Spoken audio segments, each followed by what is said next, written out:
Good afternoon. My name is Craig Apple, the Albany County Sheriff. Thank you for coming out. I apologize for making you drive out to Clarksville, but things get a little restricted down in Albany and tough parking and everything else, so it's a beautiful day for you to come out and check out the rest of the county.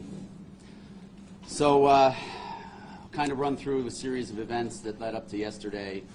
I can take some questions, but I will not be able to get into a deep dive into the facts and circumstances of the investigation. As you know, early August, we received a complaint, and a report was placed on file from a young woman who worked for the governor's office. As I said, that following Saturday, our investigators were going to conduct a very comprehensive and methodical investigation. We were not going to be rushed, and we would not be delayed. So over the course of the nearly 4 months to follow that, we have done just that, a very comprehensive and methodical investigation. Our investigators have sifted through hundreds of documents, if not thousands, executed several search warrants, and interviewed numerous witnesses, including our victim. As a result of all that information, a packet was sent down to Albany City Court for review. As a result of that review, a criminal summons was issued. I will back up and talk about the review. That's standard in police work. Drop the information off. They'll review it. If there's any questions, they can call. Normally takes a little bit of time. This came back at a relatively accelerated rate, kind of caught us by surprise as well, and needless to say, the document was then released to the media and posted online. So sometimes in police work with investigations, things don't go how you want them. You've got to be ready to pivot, and that's exactly what we did. So a criminal summons was issued. I would have liked to, at that point, had a deeper conversation with the district attorney. I would have liked to have reached out to Ms. Glavin, Cuomo's attorney, and explained what was going on. But needless to say, the document was signed, the document was leaked. So again, things don't always work out as planned. So that's where we are today. Mr. Cuomo is scheduled to appear November 17th in Albany City Court, at which time he will be processed and assumingly released. Any questions? You say it was accelerated. So it was meant to go this way. It was revealed publicly earlier than you had planned? Much. You had intended to speak to the victim. Well, we had numerous conversations with the victim, but we would have liked to have presented everything, sat down with the DA, explained exactly what we had. I would have also, out of courtesy, liked to reach out to Ms. Glavin and explain what we had and what the next processes would be. But again, things change, and it doesn't always work out as planned. Did you have conversations today with the victim and with the DA? We've had conversations every day with the victim. I have not spoken to the DA today, no. Do you have a reaction to what the former governor spokesman has been saying, that you're in on some conspiracy against him, and he just said a few minutes ago that you're the fruit of the poisonous tree? That's a pretty good pun. Listen, this is how they play. I mean, you guys have been in the business. You've seen some of the tweets that come from Mr. Azzopardi, come from the governor's office. Listen, this is my job. I'd rather they throw it at me than throw it and re-victimize the victims over and over and over. So I've been doing this a long time. I've been called much worse. Sheriff, when Ms. Glavin called one of your associates in counsel's office and asked about your re-election, did you perceive that as threatening and or threatening the investigation? And also, as a different question, what do you think it will take to get Andr Cuomo convicted, and why do you think this case will not go to trial, as we discussed earlier? Well, as far as the election comment, I have no idea what that is. I don't know if they were trying to muddy the water, saying that this was an election ploy or something to that effect. I don't know. You know what? People always try to distract or detract away from the real, the real investigation. And so I'm not really concerned about that. We have a solid case. Our investigative staff did a marvelous job. I'm very proud of the work they did. Again, they took a very high-profile investigation. They methodically broke it down, and I couldn't be more proud of them. They executed a lot of search warrants. They went through a lot of data.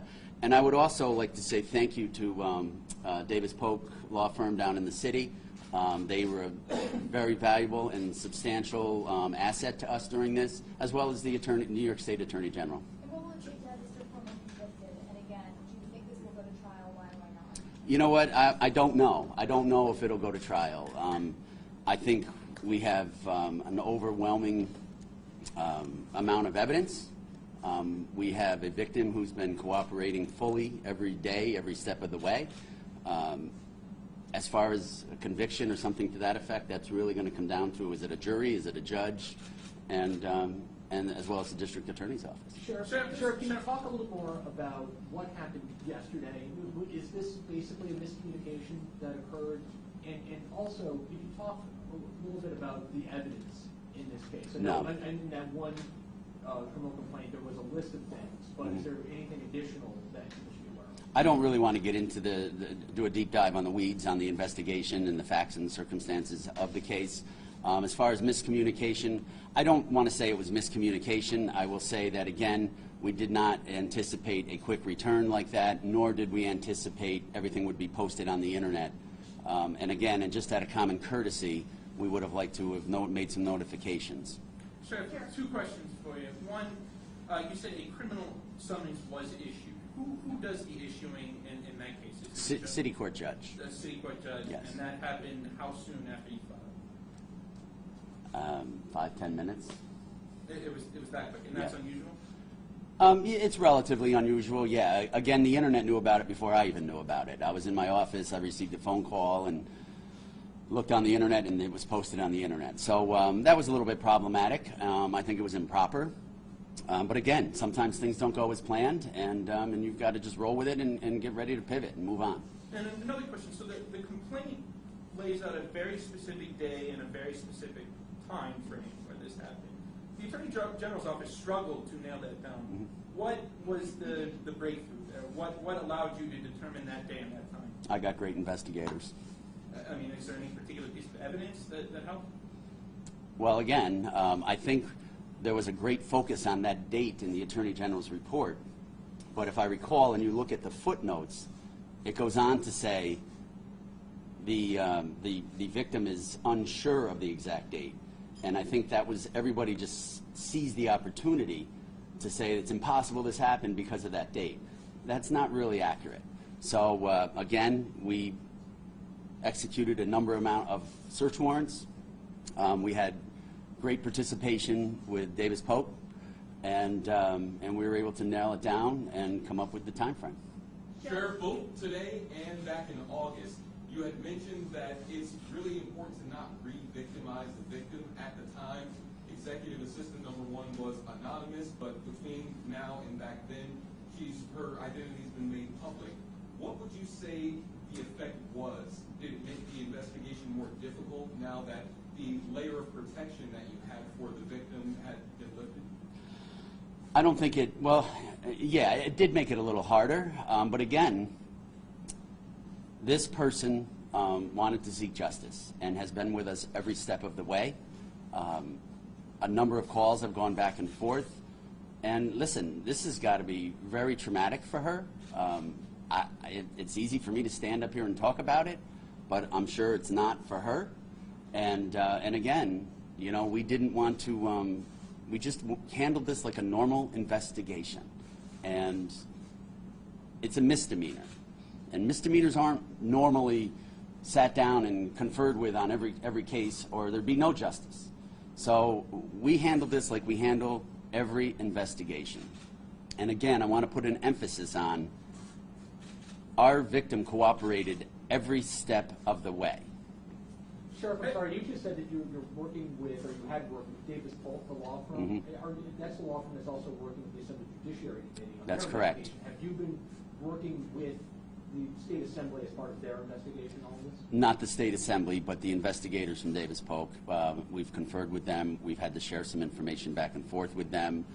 They were a very valuable asset for this investigation as well. Based on the information they generated out of that? Some of the information they generated as a result of their investigation, the information that we that resulted as our investigation, and then we were sharing. And of course, we had the New York State Attorney General's report as well. Sheriff, since the summons was issued, have you talked to the district attorney? Do you have his commitment that he's going to prosecute this case? Well, I feel very confident that the district attorney is going to prosecute this. And yes, I did talk to him yesterday afternoon. And how did that go? What was said? What can you share? I can't share any of that. Sure. You said that you were conducting your own investigation. This is a misdemeanor. You don't always consult with the district attorney over every misdemeanor, but this is obviously a little bit unusual in that it is, a misdemeanor sex crime against the former governor. Why not just consult with the DA before bringing the charges? Well, again, it's not that we didn't want to or tried to avoid that. We figured we had some time when the paperwork was down at Albany Police Court. That was not the case. And again, it's unfortunate that it came so fast, but again, things in criminal investigations don't always go how you want. So again, we had to we got it, we called the DA, we had a conversation, and then we'll probably be meeting next week to go over. We still have to turn all of our information over. Did you have any conversation with him before you filed about whether or not they would be able to prosecute the case? I had a conversation, no, not about prosecuting the case. I had a conversation with him a few days prior. And when you sent down, just to clarify, when you sent down your investigator to submit the paperwork, it was for intention to file the case, correct? Yes. Sheriff, quick bill form was, the clock is now ticking down to 15 days that prosecutors and the DA have to turn over evidence they've gathered on their own investigations into Cuomo. Moving forward and not having those conversations with the DA, do you feel that it's compromised any broader investigations or charges the DA could have brought forward? No, nothing's compromised at all. Again, our investigators did an incredible job on this. They spent a countless amount of hours, weekends, nights, sitting in here just sifting through, pages and pages of information that was received as a result of warrants. And the clock has not started ticking because he has not been arraigned and will not be arraigned until the 17th of November. Can you walk us through kind of what happens on November 17th and after that? So, and again, that date is a date that is relatively fluid. I'm sure Ms. Glavin could probably reach out to the DA or the judge and change that date, move it up, move it back. That date was set by the court. But at that date, Mr. Cuomo and his attorneys will come up into the City of Albany Police Court.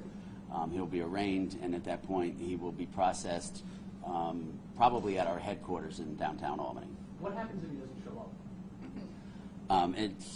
It's my hope that he shows up. I don't, think he wouldn't. In a vacuum, a non-governor, non-former governor doesn't make their court appearance. What happens? At that point, you could have a criminal arrest warrant issued, and that would be up to the judge. The judge may reach out, give him another opportunity, but at that point, I'm sure they would issue an arrest warrant. So you're very confident that the DA will prosecute this case, but did the DA indicate to you that you might want to, have the charges taken back, maybe refiled? Did they indicate they have any other charges that they wanted to file? I don't know anything about any other charges. This charge, with the information and the evidence that was obtained, this charge fit. Again, we didn't want to muddy the waters and throw a bunch of charges out there and see which one sticks. This charge fits the allegation, and it fits the evidence that was obtained by our criminal investigators. Any reason why an indictment wasn't made yesterday to kind of see what Well, again, this is a misdemeanor. The DA is conducting an investigation. He has an investigation separate and apart from mine. And again, we told the public that we will conduct an impartial investigation and a very comprehensive, and that's what we did. We did not rush this. We did not delay it. We took our time and we went through it. And again, they did a great job with it. Would you say that your investigation is definitively over at this point? We have a couple housekeeping things to keep in, to put back in place, and again, people could call tomorrow with some new information. So I don't want to say that doors closed and we've moved on. I would say that we're going to sit back a little bit, see if any new information is generated. Every time that the media runs something on it, we get some information. Some we can use, some we can't use. Some is just background information, but I would not want to stand here and say we're done and we've moved on.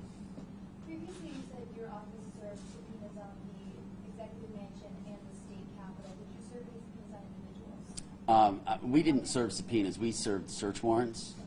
But I really don't want to get into discussing any of the facts around that at all. Chief Hawkins said that they were not involved at all.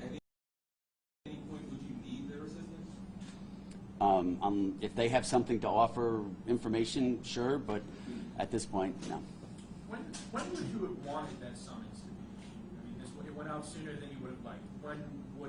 What was your goal to have that, when was your goal for that summons to go out? Not yesterday afternoon at 4 o'clock, I can tell you that. I mean, how long, I really don't want to get into that. It's really not. I think you had mentioned on the radio this morning that you had some sort of meeting scheduled with the DA for next week. Were you hoping it was that bad? The signing of it after that? Well, just, I mean, anything. The signing of it, the fact that it gets public. I mean, were you hoping to brief the DA at that meeting before it came out? Prior to that, yes. Yeah. And again, out of common courtesy, I would like to reach out to Ms. Glavin and let her know what was going on. You know, we kind of got sandbagged ourselves, and I feel that, you know, I kind of felt bad about the way that it all happened. But again, the way it went down has nothing to do with the case. The case is a very solid case. We have great information that was obtained. We met our burden as far as probable cause, and we have filed. So whatever and however it went down, again, I would have liked to seen it go differently, but it didn't. So here we are. We talked about this in August, and I'm going to ask you the exact same question again. How can you ensure the public that the motivations behind your office's actions were not political in nature? I don't even know what that means. You know, I've been accused on Twitter all night about this is a political hit job. Why? How? How is the Albany County Sheriff doing a political hit job? That is ridiculous. We are an apolitical organization. Maybe you folks aren't from the area, but the people in the area, they're pretty sure that it's not a hit job. We do our investigations. We're a very professional agency, and I took an oath, and we took a complaint, and we followed through with it, and we did like every other police department and sheriff's office should have done. Devil's advocate, not saying it makes sense, but you're elected, so there could be some mental gymnastics involved there that could connect political ambition of some sort. I'll worry about that when I announce my reelection. Anything that happened yesterday could complicate the case going forward, i.e., could it be something that is used by either the defense or by the prosecutor to end this case? No, not at all. Sheriff, you mentioned that you had communicated with the Attorney General. What sort of communications did you have with her, and how recently before the filing of the documents with it? That I didn't communicate with the Attorney General, the Attorney General's staff, their investigators. About? Their report. I see. And just to confirm, when you generally have different cases, not this one, is it your usual practice to file charges with the court without consulting with the DA before you actually? If we consulted with the DA on every single misdemeanor case, there would be no justice in this county. Arrests are made every day. Arrests are made in this department every day without me knowing about it. Again, would I have liked to? Absolutely. But I couldn't. All right, everything moved too fast. So again, sometimes it doesn't end up how you want it to. But needless to say, as far as the case goes, it has no effect on the case. The case is a solid case. Our victim is cooperative, and we're moving forward. But you would have liked to have been able to consult with the DA before the Yeah, charge? yeah, definitely. Yeah, I would have liked to. Yeah. In a cosmic sense, can you say personally that it's important that justice is served in this matter, not because this person was an elected official, but in spite of the fact that this was a powerful person at one point? Darryl, we handle every investigation the same way. Are there a few variables that come into play sometimes? Yes. We knew everybody would be watching this investigation. You know, I would get calls on a daily basis. You know, when is this arrest going to happen? And we're like, we don't even know if there is an arrest. You know, we have to go through the information we have. We try every single investigation to be conducted the same way. And our primary goal is to protect people and protect the victims and the complainants. And it's important to do that. I think there's been enough trauma dispensed throughout this entire, you know, circus since it started. And I give these women a lot of credit, but also, you know what, we had a job to do and we did it. Sheriff, would Attorney General Letitia James have known that you were going to file this complaint before she decided she was going to officially announce? No, I have not spoken to the Attorney General. I have not discussed with anybody outside of our staff that this arrest was going to take place and the filing was going to take place. aside from how information was disseminated yesterday and maybe or maybe not the anonymity reveal, is there anything that you would have liked to have seen differently as far as the execution from beginning to end with investigation, the media even? No, not really. I think, again, I think everybody was fair. I mean, I'd get calls from media on a daily basis. Every Monday I'd get a text from Bernadette, you know, where are we? And, but I think, you know, all in all, we did exactly what we needed to do, and we had the resources to do it. I got calls from legislators, our legislators, you know, if we needed anything. I've spoken with the county executive. If we needed anything, we knew this was going to be a big undertaking. We knew it was going to be a relatively expensive undertaking. But again, you know, what do? You put $1 on the person, you know, that's filing the complaint? You can't do that. We're an agency that I think has proven itself to take care of people, and that's what we did here, and we're going to continue to do every day. Sheriff, do you know if the summons has been served on the governor yet? No, it has not. It has not? When do you expect that to happen? Probably early next week. We were actually just talking about it a few minutes ago. And what happens in that situation? Is it Albany County Sheriff's Office that would serve that summons? Yeah, but we'll speak to Ms. Glavin and figure out a way to, you know, I don't know if it's going to be just him or if it'll be to her. We haven't really worked that out. I mean, with that, I think you used the word arrest, but I think you may have been responding to a question. Is arrest an accurate word? Is the governor going to be placed under arrest at some point? Yes. Yes. You mentioned it being an expensive undertaking. Did you figure on how? I haven't even gone there as far as, you know, totaling anything up. And listen, this is, we're only at like stage 1, so there's a lot more to come. So I don't know. But again, listen, you can't put a value on somebody filing a complaint. So we did what we needed to do. We did it professionally and thoroughly, and I'm very proud of my staff and the support that they were given. Sorry, not to belabor this point, but if you wanted to, you know, have this moment to converse with the DA, why not have that conversation before you filed the documents? The documents, initially, we thought the documents were going to be reviewed. All right, so it's very simple. We thought that we weren't expecting a 5-minute turnaround, so we got a 5-minute turnaround. So we had a meeting scheduled with David, and needless to say, we couldn't have it, and we have a criminal summons. So again, I've said it 1,000 times. You know, we didn't plan it, but it's the hand we were dealt, and we're going to deal with it. So you filed the summons and the complaint. We filed the paperwork looking for which process we should follow. Would they want to issue a criminal arrest warrant or a criminal summons? Okay, were there any attachments to any of the documents that would be, yesterday we got copies of the summons and a bunch of other documents that said they've been released. Right. To the public, why is that, and do you plan on releasing those No, I didn't even want that summons released. I think it was improper that it was released. I don't agree with that at all. And again, we could have put the brakes on everything had that not occurred. But needless to say, it was posted on the internet, and here we are. So we had to kind of pivot and move on. But I don't think those documents should have been released till after an arraignment. And that's my opinion. I think there's a lot of other people that agree with it, but it happened. Right, on that decision of getting kicked out to the Office of Court Administration, like all the way up, so do you think that there was some politics going on there, or why did the decision get kicked all the way up to the top of those? I didn't know it did. Yeah, I didn't know that. When reporters got to city court, they were told to contact headquarters. Yeah, I wasn't aware of that.